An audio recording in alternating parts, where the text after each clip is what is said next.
الحمد لله رب العالمين والصلاة والسلام على رسوله الكريم محمد وعلى آله وأصحابه أجمعين أما بعد أعوذ بالله من الشيطان الرجيم بسم الله الرحمن الرحيم وذكر فإن الذكرى تنفع المؤمنين۔ معلمات، عزیز طالبات اور اساتذہ گرامی قدر اور سینٹر کے ذمہ داران، یہ غالباً کلیہ کی تاریخ میں پہلی بار ذمہ داران، اساتذہ، معلمات اور سب لوگوں کی جانب سے ثانیہ عالیہ سے فراغت حاصل کرنے والی ہماری بچیوں کے لیے ان کی تکریم اور اعزاز میں پہلا پروگرام منعقد کیا گیا ہے، اور اس مناسبت سے اس امید کے ساتھ ہم جمع ہوئے ہیں کہ ہماری بچیاں یہاں سے فراغت کے بعد دین اسلام کی نشر و اشاعت کی جو ذمہ داری ان کے کندھوں پر آنے جا رہی ہے، اس سے متعلق سنجیدگی کے ساتھ اپنی ذمہ داریوں کو محسوس کریں گی۔ دین اسلام میں اور دعوت و تبلیغ کے میدان میں مردوں اور خواتین سے متعلق جو ذمہ داریاں ہیں، اس میں اگر قرآن و سنت کے دلائل کو دیکھا جائے تو دونوں ذمہ داریوں کو مختلف پیرایوں میں مختلف جنسوں پر واجب کیا گیا ہے۔ مردوں کی ذمہ داری زیادہ وسیع ہے اور خواتین داعیات کی ذمہ داری محدود ہے، لیکن حقیقت یہ ہے کہ محدود دائرے میں خواتین داعیات کی ذمہ داری ہونے کے باوجود اس کے نتائج زیادہ وسیع ہیں، یعنی وہ محدود انداز سے دعوت و تبلیغ انجام دیتی ہیں، لیکن اس کے نتائج بسا اوقات بلکہ اکثر اوقات مردوں کے دعوت و تبلیغ کے نتائج کے بالمقابل زیادہ دیر پا، زیادہ مضبوط اور زیادہ وسیع ہوتے ہیں، کہ جو بھی مرد حضرات دعوت و تبلیغ کے میدان میں پہنچ کر کے اس فریضے کو انجام دیتے ہیں، اگر وہ خود اپنا جائزہ لیں تو حقیقت یہ ہے کہ وہ بھی کسی خاتون کی تربیت سے گزر کر کے اس مرحلے تک پہنچتے ہیں۔ تو خواتین کی ذمہ داریاں اگرچہ محدود ہیں، لیکن اس کے نتائج بہت زیادہ وسیع ہیں، اور مردوں کے اوپر دعوت و تبلیغ کی ذمہ داری میں میدانی عمل، خطبات جمعہ یا ایسے ہی باہر نکل کر کے دوسرے شہروں کے اسفار کر کے یا دوسرے شہروں میں دعوت و تبلیغ کے لیے اپنی دعوت کو وسیع کر کے جو ذمہ داریاں ڈالی گئی ہیں، اس کا بوجھ اٹھانے کی فطری طاقت خواتین کے اندر موجود بھی نہیں ہے۔ اسی وجہ سے میں یہاں پر ایک خلاصہ بیان کرنا چاہتا ہوں، اور اس سے پہلے یہ اپیل کرنا چاہتا ہوں کہ ہماری جو فارغ ہونے والی بچیاں ہیں وہ اپنی ذمہ داریوں کو محسوس کریں۔ یہ ذمہ داریاں دعوت و تبلیغ کی ذمہ داریاں ہیں۔ آپ کے کلیہ نے، آپ کے ذمہ داران نے اس کلیہ کی چہار دیواری میں آپ کو اتنے دنوں تک پالا پوسا ہے، تعلیم اور تربیت کے انتظامات کیے ہیں، آپ کو علوم شریعت سے وابستہ کیا ہے، آپ کے لیے ایسے انتظامات کیے ہیں کہ آپ اسی چہار دیواری میں بیٹھ کر کے ماہرین اساتذہ اور استانیوں سے کتب ستہ اور علوم شریعت کی مختلف کتابوں میں مہارت حاصل کر سکیں۔ اگر آپ ماضی کی تاریخ دیکھیں تو ماضی کی تاریخ میں علماء اسلام اور ہمارے اسلاف امت کوسوں اور میلوں کا سفر کرتے تھے، اور اس کے بعد جا کر کے کہیں ایک حدیث کو پڑھنے یا اس کو سیکھنے کا ان کو موقع ملتا تھا۔ اس راستے میں ان کو بے شمار قربانیوں کا سامنا کرنا پڑتا تھا، بے شمار تکلیفوں کا سامنا کرنا پڑتا تھا۔ بسا اوقات یہاں تک تاریخ کی کتابوں میں ملتا ہے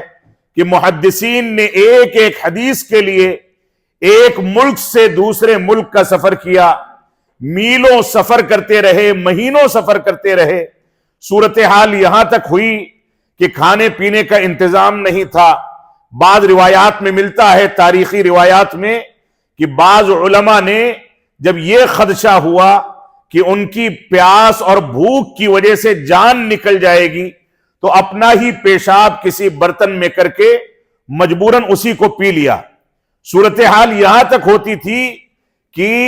کھانے پینے کا نظم نہیں ہوتا تھا۔ امیر زادے جو کھانے پینے کا نظم کر لیتے تھے، ان کی روٹیوں کے سوکھے ہوئے ٹکڑے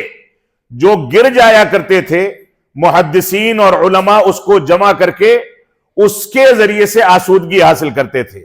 یہ آپ کے لیے رب کائنات کا بہت بڑا فضل ہے، بہت بڑا کرم ہے کہ اس نے اسی چہار دیواری میں شاندار قسم کے کھانے پینے اور رہن سہن کا آپ کے لیے بندوبست کیا، اور ساتھ میں آپ کے لیے ایسے اساتذہ اور استانیہ مہیا کی جو آپ کے سامنے قرآن و سنت کی تعلیم اور مختلف کتابوں کے خلاصے کو آپ کے سامنے پیش کرتے ہیں، آپ کو سکھاتے ہیں، آپ کی تربیت کرتے ہیں۔ اس پر رب کائنات کا شکر ادا کیا جانا چاہیے۔ تو ہماری فارغ التحصیل ہونے والی بچیاں ہیں، ان کی ذمہ داریاں اس ناحیے سے بہت اہم ہیں کہ انہوں نے کلیہ سے جو کچھ سیکھا ہے، اب کلیہ کو کچھ نوازنے اور دینے کا وقت آ گیا، شکر گزاری کو ادا کرنے کا وقت شروع ہونے جا رہا ہے۔ لہذا ہماری بچیاں ان چیزوں پر توجہ دیں اور قرآن و سنت کی اور منہج سلف کی جو کچھ تعلیم انہوں نے یہاں سے حاصل کی ہے، اس تعلیم کو دنیا کے سامنے برتیں اور یہ برت کر کے یہ ثابت کر دیں کہ ہم نے جہاں سے تعلیم حاصل کی ہے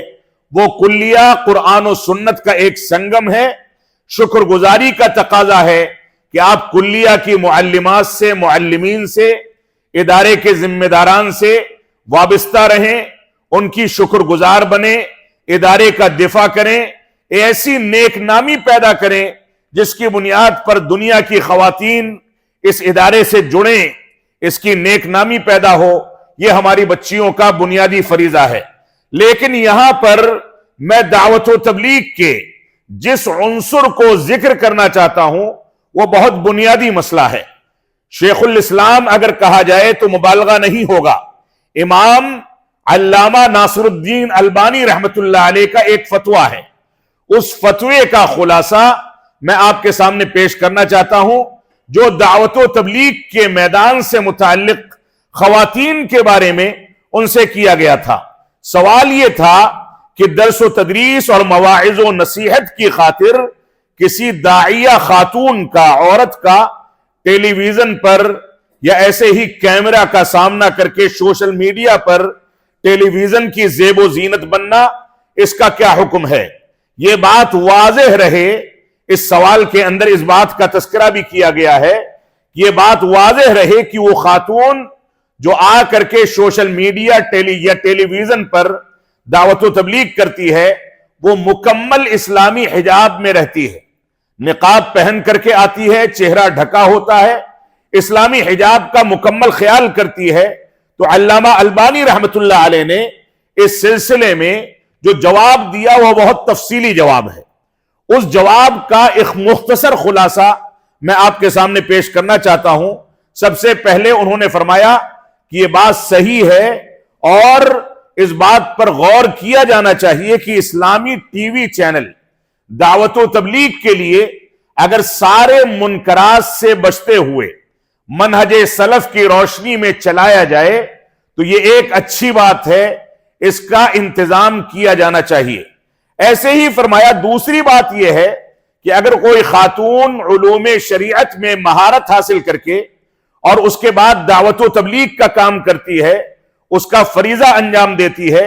تو یہ بھی ایک اچھی بات ہے، اچھی صفت ہے، اس پر بھی ہماری خواتین کو توجہ دینی چاہیے۔ لیکن آگے علامہ البانی رحمت اللہ علیہ نے یہ بھی فرمایا کہ ہم کو اس بات کو سمجھ لینا چاہیے کہ خواتین کا دائرہ دعوت خواتین کے ساتھ محدود ہے،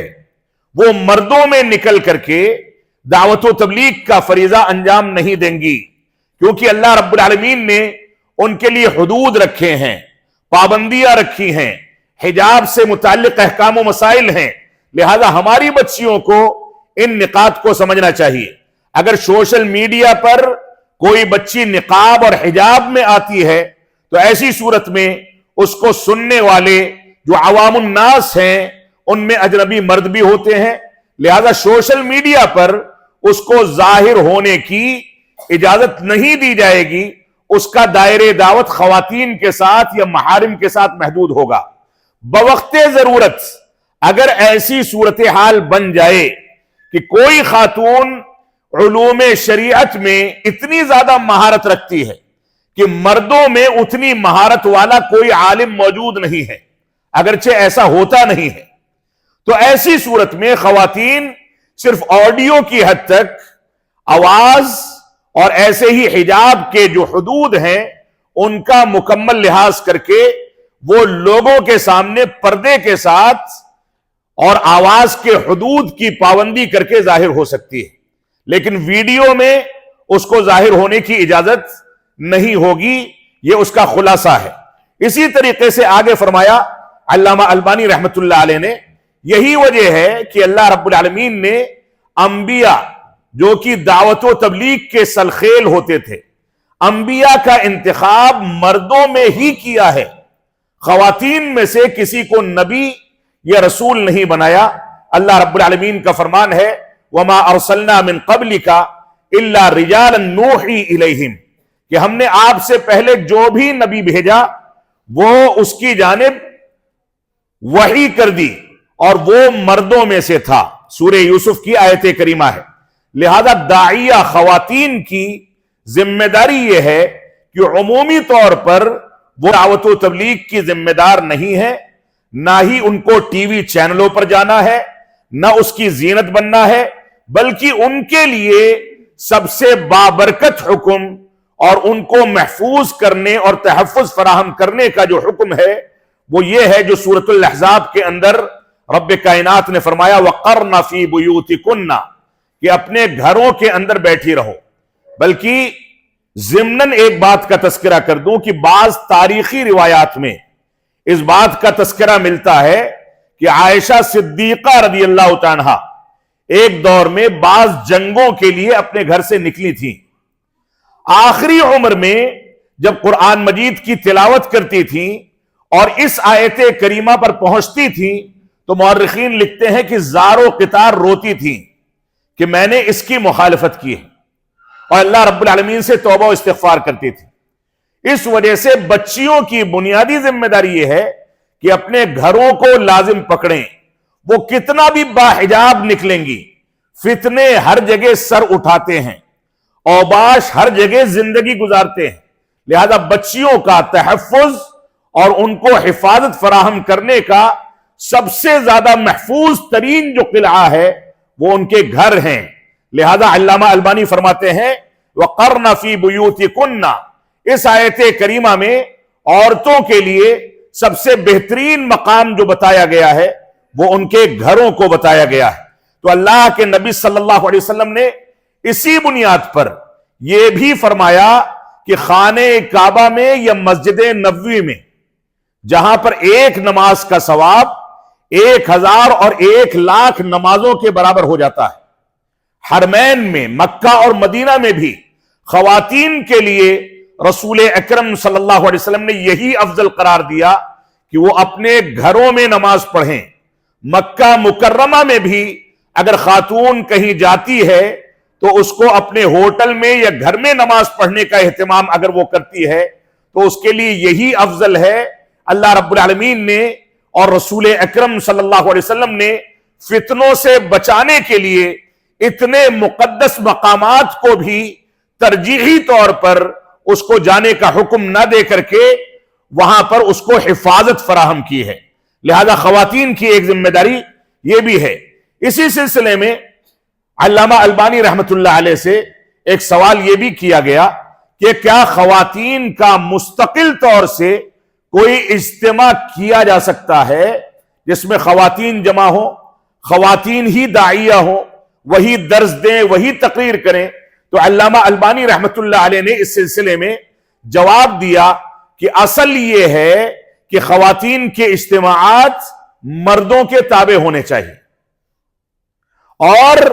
ایسے ہی بنیاد یہ ہے کہ خواتین کے اجتماعات مسجدوں کے اندر نہیں ہونے چاہیے، اس کی وجہ کیا ہے؟ اللہ کے نبی صلی اللہ علیہ وسلم نے ایک بار مردوں کے درمیان جب درس دے کر کے آپ فارغ ہوئے تو خواتین نے ان سے آ کر کے پوچھا، اللہ کے نبی صلی اللہ علیہ وسلم سے درخواست کی کہ اللہ کے نبی صلی اللہ علیہ وسلم، مرد حضرات تو آپ سے مستفید ہوتے ہیں، ہم محروم رہ جاتے ہیں، تو ہمارے لیے بھی کوئی موقع نکالیں۔ تو اللہ کے نبی صلی اللہ علیہ وسلم نے فرمایا کہ ٹھیک ہے، فلاں کا گھر ہمارے وعدے کی جگہ ہے، فلاں کے گھر میں فلاں دن تم لوگ جمع ہو جانا، میں آ کر کے تمہارے سامنے وعظ و نصیحت کروں گا، تم کو دین کی باتیں سکھا دیا کروں گا۔ یہ مسند احمد کی روایت ہے جس کو علامہ البانی رحمت اللہ علیہ نے سلسلہ صحیحہ کے اندر ذکر کیا ہے۔ اس روایت میں دو چیزوں کا ذکر ہے۔ ایک تو یہ ہے کہ اللہ کے نبی صلی اللہ علیہ وسلم نے مسجد کی تعین نہیں کی، کیونکہ مسجد میں اگر خواتین کے اجتماعات رواج پکڑ جائیں گے تو فتنوں کا سامان پیدا ہوگا۔ اللہ کے نبی صلی اللہ علیہ وسلم نے فرمایا کہ گھر کے اندر فلاں کے گھر میں جمع ہو جانا، میں آ کر کے درس دے دوں گا۔ دوسرا نقطہ یہ ہے کہ اللہ کے نبی صلی اللہ علیہ وسلم نے صحابیات میں کسی کی تعین نہیں فرمائی، بلکہ خود جا کر کے درس اور وعظ و نصیحت کا وعدہ فرمایا۔ یہ بھی اس بات کی دلیل ہے کہ اصلاً خواتین کے ساتھ اگر کوئی اجتماع ہوتا ہے تو وہ مردوں کے تابع ہونا چاہیے۔ مستقل طور سے کبھی خواتین کا اجتماع کسی کے گھر میں یا مجبوراً کسی ہال میں ہو جاتا ہے، اسلامی حدود کا خیال کرتے ہوئے، تو اس کی گنجائش موجود ہے، لیکن اس کو رواج دیا جانا یہ غلط ہے، اس سے بچنا چاہیے، کیونکہ اس کے نتیجے میں فتنوں کے پیدا ہونے کا امکان ہے۔ ایسے ہی اللہ کے نبی صلی اللہ علیہ وسلم کی یہ روایت بھی علامہ البانی رحمت اللہ علیہ نے اس موقع پر ذکر کی کہ ان کے گھر ان کے لیے زیادہ بہتر ہیں، اور یہی چیز دوسرے بہت سارے علماء نے بھی ذکر کی ہے۔ علامہ البانی رحمت اللہ علیہ فرماتے ہیں کہ اگر عورت اسکرین پر آتی ہے، ٹیلی ویژن یا یوٹیوب، چاہے وہ حجاب میں آئے، تو اس کے بہت ساری خرابیاں اس کی وجود میں آتی ہیں۔ مثال کے طور پر ٹیلی ویژن پر آنے کے نتیجے میں چاہے وہ گھر میں بیٹھ کر کے ویڈیو بنائے، لیکن اس کا ویڈیو جب باہر نشر ہوتا ہے تو گویا بلا وجہ گھر سے باہر نکلنے کا سبب پیدا ہوتا ہے، لہذا اس سے ہم کو محفوظ رہنا چاہیے۔ دوسری بات یہ ہے کہ ٹی وی چینل یا میڈیائی پروگرام کے اندر عورت کا نکل کر کے جانا یا آنا، جہاں پر اس کی آواز ہزاروں لوگ سنتے ہیں، اس سے بہت ساری خرابیاں پیدا ہوتی ہیں، جبکہ اللہ رب العالمین نے اس کی آواز کے بارے میں باقاعدہ حدود کا تذکرہ کیا ہے، تو بغیر ضرورت کے لوگ اس کی آواز کو سنتے ہیں۔ ایسے ہی اللہ کے رسول صلی اللہ علیہ وسلم کا فرمان ہے کہ نماز میں اگر امام کو لقمہ دینا پڑے تو عورتوں کو لقمہ دینے کے لیے آواز کے استعمال کی اجازت نہیں دی گئی، بلکہ تالی بجانے کا حکم دیا گیا۔ یہ خود اس بات کی دلیل ہے کہ عورت کی آواز سے فتنہ پیدا ہو سکتا ہے، لہذا ان چیزوں کا خیال کرنا ہماری ذمہ داری ہے۔ ایسے ہی تیسری بات یہ ہے کہ عورت اگر سوشل میڈیا یا ٹیلی ویژن پر چاہے حجاب ہی میں صحیح اگر آتی ہے، ظاہر ہوتی ہے، تو اس کے ذریعے سے لوگ اس کا ٹھٹھا اڑاتے ہیں، اس پر تبصرہ کیا جاتا ہے، اس کے بارے میں غلط انداز کی گفتگو کی جاتی ہے، اور اس حقیقت کو ہم اپنے معاشرے میں بھانپ سکتے ہیں، دیکھ سکتے ہیں۔ ایسے ہی ان خواتین کی تعلیم و تدریس میں اہلیت جو ہے یہ مردوں کے بالمقابل کمزور ہوتی ہے۔ مرد حضرات شریعت کے علوم کو دوسروں کے سامنے پیش کرنے اور اس کے نتیجے میں آنے والی مشکلات کو برداشت کرنے کے زیادہ اہل ہوتے ہیں، یہاں تک کہ بعض لوگ یہ کہتے ہیں کہ خواتین کے مخصوص مسائل کو خواتین کے سامنے بیان کریں، تو علامہ البانی رحمت اللہ علیہ فرماتے ہیں کہ یہ بھی درست بات نہیں ہے،